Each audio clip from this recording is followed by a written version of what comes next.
Bom, vamos falar sobre o novo teste de cidadania aqui nos Estados Unidos. Vou colocar a notícia na tela. Os Estados Unidos estão iniciando uma revisão em várias etapas do processo de naturalização, que incluirá mudanças no teste que os imigrantes precisam passar para se tornarem cidadãos, anunciou o USCIS, o Serviço de Cidadania e Imigração dos Estados Unidos, nessa quarta-feira. O teste de naturalização existe de alguma forma desde o início dos anos 1900, segundo o USCIS, e mudou diversas vezes ao longo das décadas. Desde então, o teste foi padronizado e a lista de possíveis questões está disponível publicamente para que as pessoas possam estudar com antecedência.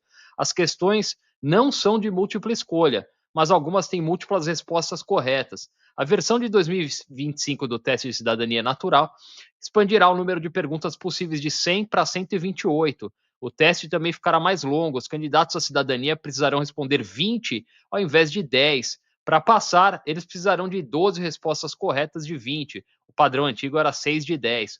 Uma comparação entre as questões antigas e as novas questões do teste revela novas questões sobre Dwight Eisenhower, Alexander Hamilton e James Madison, e a importância dos documentos federalistas, informou a CBS News em primeira mão. Há também uma nova questão sobre a 10ª emenda, que trata dos direitos dos estados. As perguntas são cerca de 75% iguais ou semelhantes e 25% são conteúdo novo, disse o USCIS. O teste ainda será feito oralmente pelo oficial que conduz a entrevista de cidadania.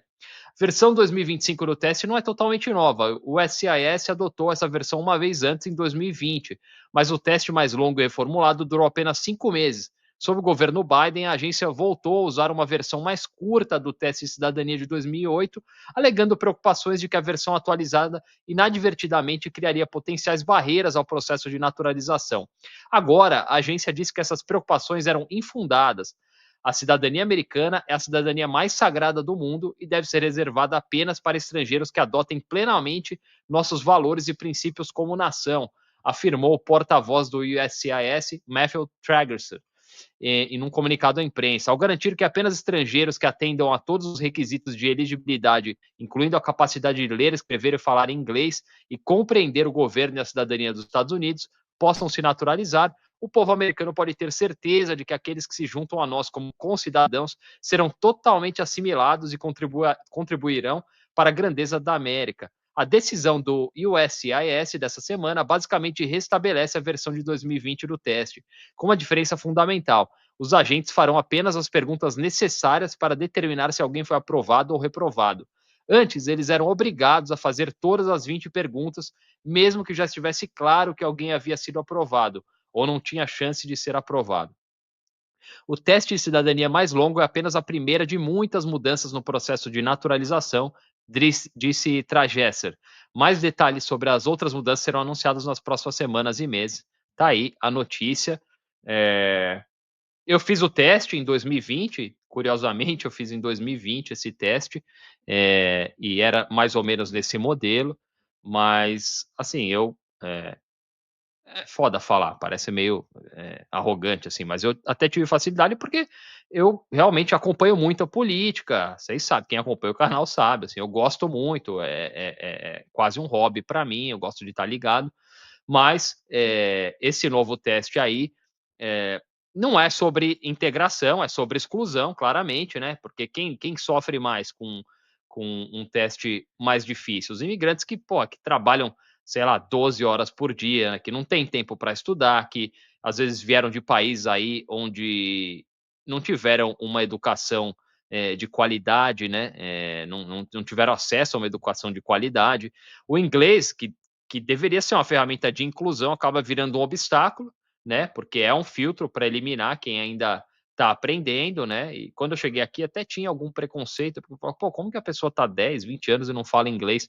Mas quando você se integra à comunidade do seu país, por exemplo, eu me integrei à comunidade brasileira aqui, você vê que as pessoas trabalham tem pessoas com 3, 4, 5 empregos, cara. Tem gente que trabalha dia e noite, que não tira folga. Então, é muito complicado.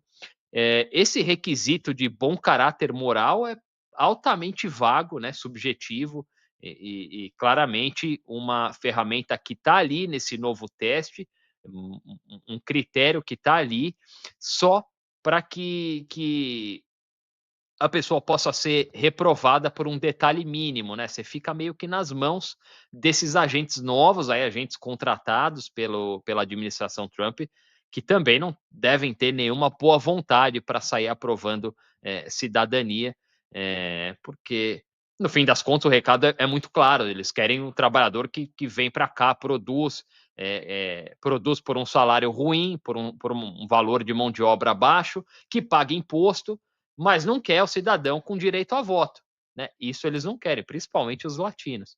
E acaba sendo uma seleção aí nesse teste, uma seleção elitista, né? Passa quem tem mais tempo, quem tem mais dinheiro, quem tem mais estudo, né? E fica para trás justamente quem acaba mais construindo esse país, quem coloca a mão na massa, né? E isso não é justiça, não traz um sentimento de justiça, isso parece muito mais uma, né, hipocrisia dessa administração. Se você gostou desse vídeo, deixa um like, compartilha, deixa um comentário para mim. Lembrando que os Millennials Geriátricos fazem lives às segundas, quintas e domingos, às 21 horas. Valeu!